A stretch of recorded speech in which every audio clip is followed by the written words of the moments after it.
fusillade que tu as vécue, un échange de coups de feu, comment est-ce que tu as réagi, comment tu te mets à l'abri, comment tu arrives à riposter, comment ça se passe? Moi, dans le concret, pas dans les films. Ce que je pourrais te dire, c'est que on a ce qu'on appelle, il y a ceux qui ont l'effet tunnel, c'est-à-dire que tu as des gens qui, au moment où il y a un danger imminent très fort, ont une tendance le champ de vision se rétrécit, et donc on ne voit pas des choses qui sont très proches, sur les côtés par exemple.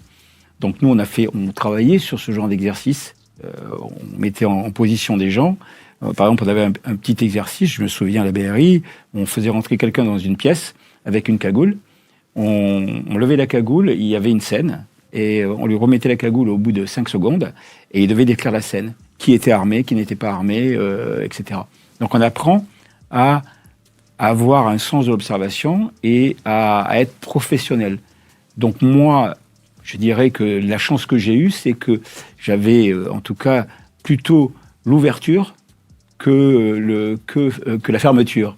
Et donc, à chaque fois que j'ai vécu une fusillade, en fait, je me rendais compte que j'analysais des détails que j'aurais peut-être pas analysés dans une situation où on n'est pas en danger, où on ressent pas un certain Tu regardes stress. trop de détails limite sur